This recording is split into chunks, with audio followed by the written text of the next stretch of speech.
FIA सारा काम छोड़कर अवामी नुमाइंदों की इज्जतें बचाने में लगी हुई है। आपने कोई इंक्वायरी नहीं की क्योंकि शिकायत वजीर की थी। ये आम शिकायत होती तब भी गिरफ्तारी नहीं बनती थी। ये FIA के इख्तियारात के गलत इस्तेमाल की क्लासिक मिसाल है। Chief justice Islamabad high court Mohsin Baig case में FIA पर बरहम। कहा FIA ने ऐसा केस बनाया कि पूरा कानून ही कलअदम हो जाए।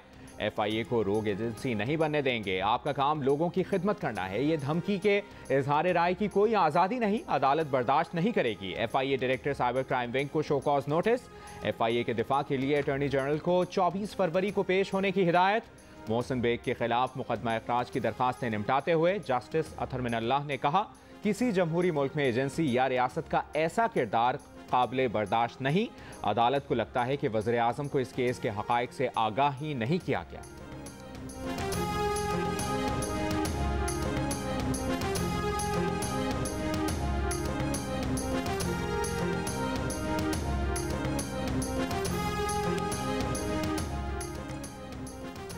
क्या इस मुल्क में मार्शल लॉ लगा हुआ है? क्या मोहसिन बेग को कोई नोटिस जारी किया?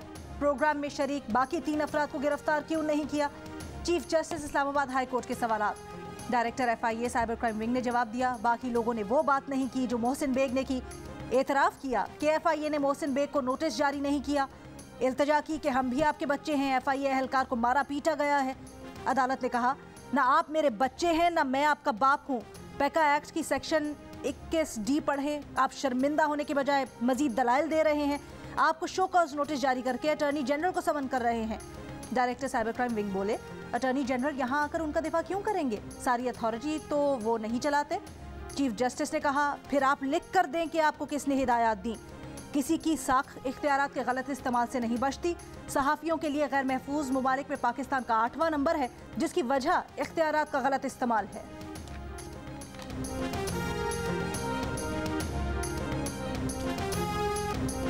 पीपल्स पार्टी के यूसुफ रजा गिलानी का पीका कानून अदालत में चैलेंज करने का ऐलान। कहा, पीका कानून मुस्तरद करते हैं। 17 फरवरी को सेनेट का इजलास था। 18 फरवरी को ऑर्डिनेंस पेश कर दिया। ये कवानीन बनाकर अपने मुखालफिन को डराना चाहते हैं। ड्रैकोनियन कवानीन बनाकर मीडिया पर कदगन लगाना चाहते हैं। जिन्होंने कानून बनाया है पहले उन पर ही लागू होगा। Prevention of electronic crime act तरमीमी ऑर्डिनेंस के तहत जानबूझकर जाली खबर फैलाने, इल्म होने के बावजूद गलत मालूमात नशर करने, किसी शख्स की साख या निजी जिंदगी को नुकसान पहुंचाने का जुर्म साबित होने पर ज्यादा से ज्यादा 5 साल की सजा और 10 लाख रुपए जुर्माना होगा।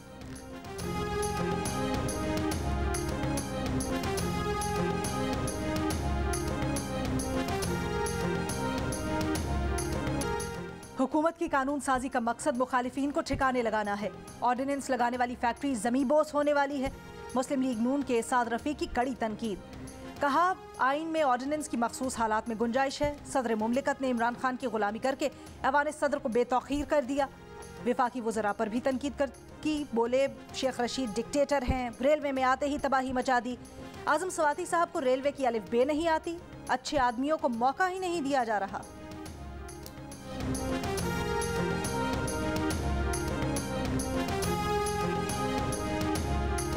तहरीके अदम एतमाद लाने के लिए अपोजिशन की कोशिशें जारी। आज साबिक सदर आसिफ अली जरदारी मौलाना फजलुर रहमान से इस्लामाबाद में उनकी रिहाइशगाह पर मुलाकात करेंगे। निशाइये में भी शरीक होंगे। तहरीके अदम एतमाद से मुतल्लिक मुशावरत और हुकूमती इत्तेहादियों से राबतों पर तबादला ख्याल करेंगे। मौलाना फजलुर रहमान का कहना है कि हुक्मरानों के दिन गिने जा चुके हैं। इनकलाब भी आएगा, तब्दीली भी आएगी और नालायक हुकूमत से निजात भी मिलेगी।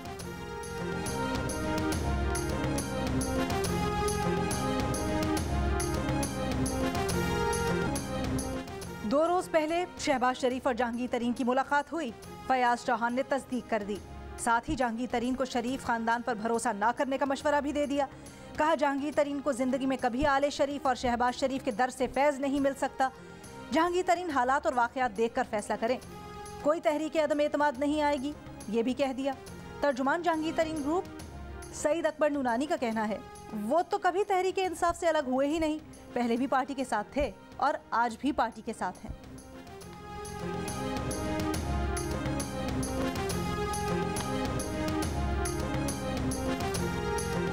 वज़ीर आज़म ने PTI की सेंट्रल एग्जीक्यूटिव कमेटी का इजलास तलब कर लिया। मुल्की सियासी सूरत हाल और बल्दियाती इंतखाबात पर बातचीत होगी।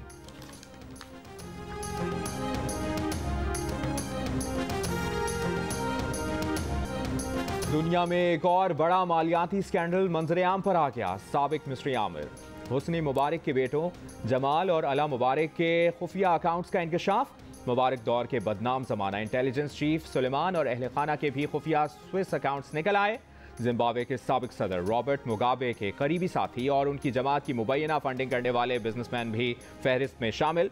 आज़रबाईजान के आमिर वासिफ तालबोफ के बेटों के भी स्विस अकाउंट्स का इंकशाफ। काज़ाकिस्तान के सदर कासिम तुकाइफ के $10 लाख के ऑफशोर अकाउंट्स निकल आए।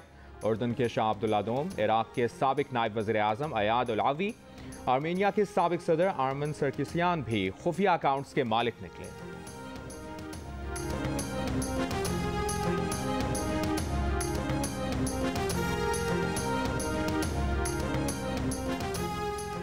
दुनिया भर में 18,000 बैंक अकाउंट्स का रिकॉर्ड लीक हो गया। दुनिया भर के बदउनवान सियासतदानों, आमिरों, जराइम पेशा अफराद और जासूसों के स्विस बैंक अकाउंट्स की तफसीलात शामिल। इन अकाउंट्स में मौजूद रकम की मालियत $100 अरब है और ये रकम पाकिस्तानी रुपए में 17,600 अरब रुपए बनती है। Organised crime and corruption reporting project ने इस बारे में अपने सोशल मीडिया अकाउंट पर आगाह किया है। इस स्कैंडल का नाम स्विस सीक्रेट्स रखा गया है।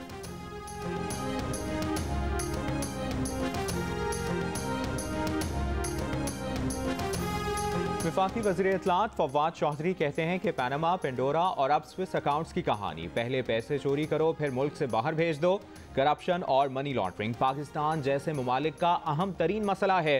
अब सारे मनी लॉन्ड्रर इत्तेहाद बना रहे हैं। इमरान खान करप्शन और मनी लॉन्ड्रिंग पर मुसलसल आवाज़ उठा रहे हैं। अमीर मुल्क गरीब ममालिक के इस इस्तेहसाल को रोकें।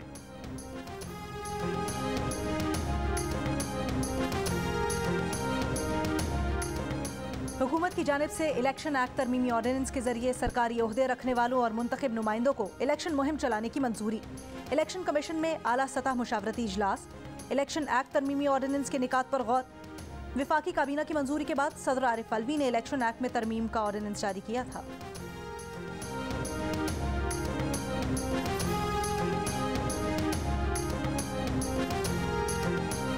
मुल्क भर में कोरोना केसेस में कमी का सिलसिला जारी। कराची में कोरोना मुस्बत केसेस की शरह कम होकर 5% पर आ गई। पेशावर में शरह 4%, लाहौर में 3% और इस्लामाबाद में 2% के करीब रही। 3 शहरों में कोरोना मुस्बत केसेस की शरह 10% से ज्यादा रिकॉर्ड की गई। सबसे ज्यादा शरह गिलगित में 26%, मर्दान में 20%, कोयटा में 11.5% और मुल्क भर में कोरोना केसेस की शरह 3% रही। मुल्क में कोरोना से 31 अफराद इंतकाल कर गए। मजीद 1360 केसेस रिपोर्ट किए गए।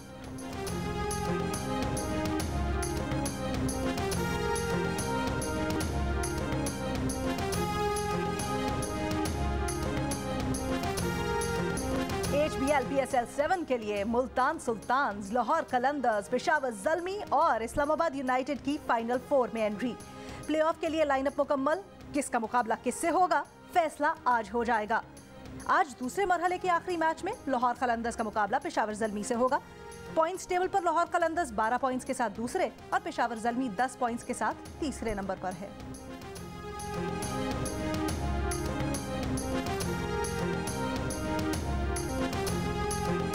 बल्दियाती कानून पर अपोजिशन के मुतालबात तस्लीम करने के बाद सिंध काबीना के अहम फैसले। KMC मेयर को वाटर बोर्ड का चेयरमैन बनाने की मंजूरी दे दी। हर जिले में जामिया या यूनिवर्सिटी कैंपस कायम करने का फैसला। कराची मेट्रोपॉलिटन यूनिवर्सिटी कायम करने की भी मंजूरी। लाड़काना में गरीब और मकान हाउसिंग कॉलोनी के रिहायशियों को मालिकाना हुकूक देने की मंजूरी। वजीर आला मुराद अली शाह ने कहा, ये मालिकाना हुकूक कराची की कच्ची आबादियों के रिहायशियों के लिए भी दिए जाएंगे।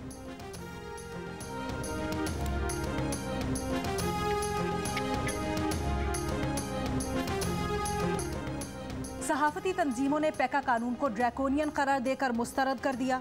आज़ादी इजहार को दबाने वाले हर कानून की हर फोरम पर सख्ती से मुखालफत करने का ऐलान। Pakistan broadcasters association, APNS, CPNE, PFUJ और अमेंड का मुश्तरका बयान।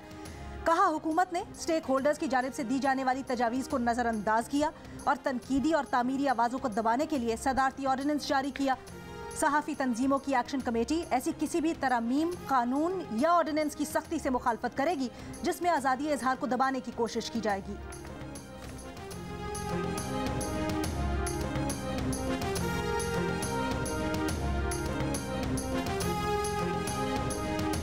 सुप्रीम कोर्ट बार एसोसिएशन के सदर एहसन मोहन ने कहा है कि आज़ादी इजहार राय पर कदगन लगाना जमहूरी अमल तरमीम आइन की दफात के मुनाफी हैं। सोसाइटी को आगे ले जाने के लिए मुखालिफ का नुक्ता नज़र सुनना ज़रूरी है। वज़ीर आज़म मुखालिफ के खिलाफ तकरीर करें तो क्या दूसरी तरफ से फूल आएंगे? दुनिया तमाम स्टेक होल्डर से बात करके रूल्स बनाती है। ये दोनों तरमीम आइन की दफात के मुनाफी हैं, किसी सूरत काबिल कबूल नहीं है।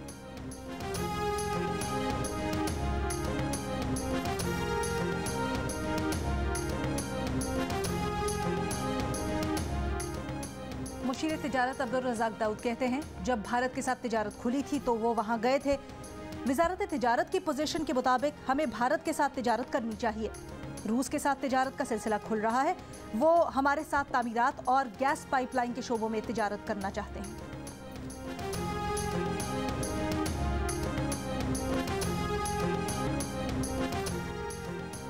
आज रात से मुल्क के बेशतर इलाकों में बारिश, बर्फबारी, तेज हवाएं, गरज चमक की पेशगोई।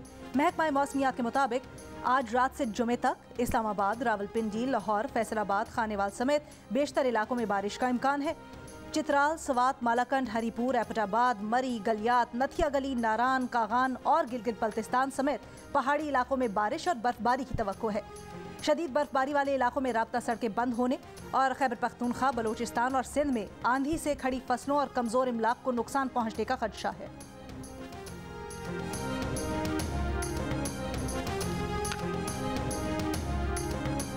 PTI के 3.5 साल महंगाई के सताए अवाम पर भारी रहे। दस्तावेज इदारे शुमारियात के मुताबिक चीनी 33 रुपए फी किलो महंगी हुई। आटे का 20 किलो का थैला 393 रुपए 68 पैसे महंगा हुआ। घी 258 रुपए 49 पैसे फी किलो महंगा हुआ। दाल मसूर 101 रुपए 62 पैसे फी किलो महंगी हुई।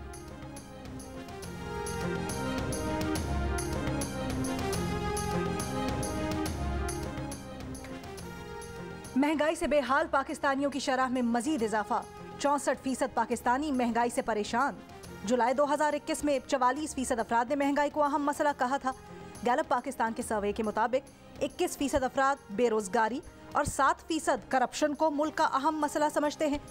68% खवातीन और 62% मर्दों ने महंगाई बढ़ने का शिकवा किया। 30 से 50 साल से ज्यादा उम्र के अफराद ने महंगाई को अहम मसला बताया।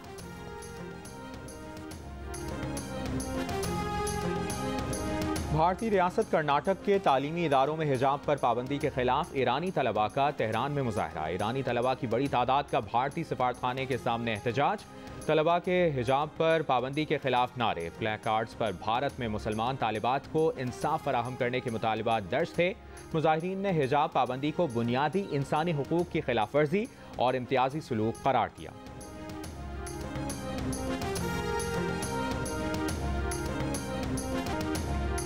पाकिस्तान समेत दुनिया भर में मादरी जबानों से आगाही का दिन। हर जबान का अपना लहजा, अपनी मिठास।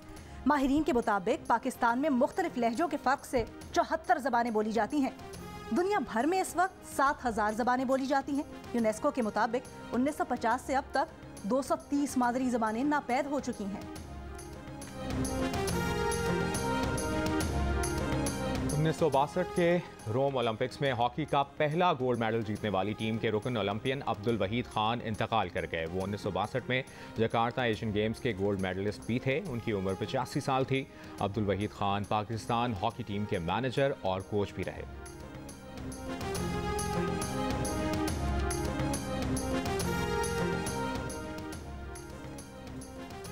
ऑस्ट्रेलियाई क्रिकेटर बेन डंक का कहना है कि ऑस्ट्रेलियन टीम का पाकिस्तान आना टेस्ट क्रिकेट के लिए काफ़ी ज़रूरी है। टेस्ट क्रिकेट की बका के लिए बड़ी टीम्स का अवे सीरीज़ खेलना अहम है। पाकिस्तान सुपर लीग में बतौर कोच लाहौर कलंदर्स अपना किरदार काफ़ी इंजॉय कर रहे हैं। ऑस्ट्रेलियाई क्रिकेट टीम के मीडिया मैनेजर ब्रायन इस्लामाबाद पहुंच गए। ऑस्ट्रेलियाई क्रिकेट टीम इतवार को पाकिस्तान पहुंचेगी। पाकिस्तान और ऑस्ट्रेलिया के दरमियान पहला टेस्ट 4 मार्च से रावलपिंडी में शुरू होगा।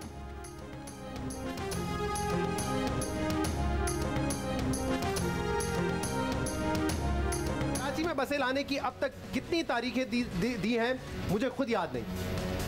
सही कह रहे हैं आप, कि खुद याद नहीं आपको? जी बिल्कुल। और मैंने दिल से चाहा था कि आए, लेकिन कुछ इश्यूज आए, लेकिन अब मार्च और अप्रैल तक आपको जरूर नजर आएंगे। अगले 3 माह के अंदर अगर कराची में बसें ना आई तो सियासत छोड़ दूंगा। ऐसा भी नहीं है। ऐसा भी नहीं है, मार्च अप्रैल अभी आपने कहा। 500 की दौड़ में नासिर हुसैन शाह और नाजिश जहांगीर अदाकारा अमर खान को हराने में नाकाम। वज़ीर बल्दियात सिंध का मार्च और अप्रैल तक कराची में नई बसें आने का दावा। मेज़बान ने पूछा 3 माह में बसें ना आई तो सियासत छोड़ देंगे। बोले अब ऐसा भी नहीं है। अदाकारा नाजिश जहांगीर ने कहा कि लोग उन्हें मगरूर कहते हैं मगर वो मगरूर नहीं हैं। प्रोग्राम जश्न क्रिकेट रात 11 बजे सिर्फ जियो न्यूज़ पर पेश किया जाता है।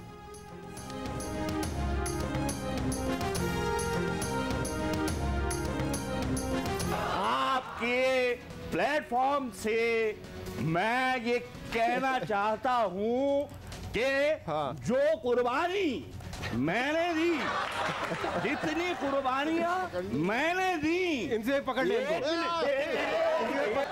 22,000 केसेस, भाई 22,000 केसेस बनाए गए, 3,000 अभी खत्म हुए हैं। हाँ। अभी एक जमानत लेके आया हूँ। सवाल ये है, मैं मुत्तहिदा कौमी मूवमेंट में काम करता था या किसी मैटरनिटी हॉस्पिटल में दाई था? केस पे केस, केस पे केस, केस पे केस। और जश्न क्रिकेट में अली मीर की फारूक सत्तार के रूप में एंट्री, अपनी शानदार अदाकारी से लोगों को खूब हंसाया।